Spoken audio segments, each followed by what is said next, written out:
శ్రీరంగం వెళ్ళి ఉత్సవవారులైనటువంటి నంబెరుమాళ్ళని సేవిస్తే పిళ్ళై లోకాచార్యులు వారు చెప్తారు.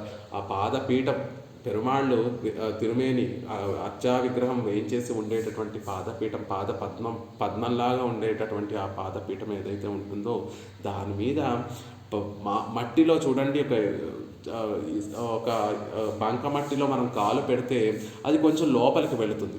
అలా పెరుమాళ్ళు కూడా గట్టిగా పాదాలు దాని మీద నిలపడం ద్వారా ఆయన పాదార విందాలు కొంచెం ఆ పీఠంలోకి వెళ్ళాయా అన్నట్టుగా మనకి పెరుమాళ్ళ సేవ సాగిస్తూ ఉంటారు. అంత గట్టిగా ఉండటం ఎందుకండి, అంత గట్టిగా దృఢంగా నిల్చోవడం ఎందుకు అంటే ఈ లోకంలో ఉన్నటువంటి జీవులందరినీ కూడా ఉజ్జీవించకుండా నేను ఇక్కడి నుంచి కదలను అనేటటువంటి వ్రతంతో అక్కడ నంబెరుమాళ్ళలో అంత దృఢంగా అక్కడ నిల్చుని ఉన్నారు. అందుకే ఆళ్వార్లు అంటారు, వన్పుగళ్ నారణన్ తిన్గజల్ సేరే.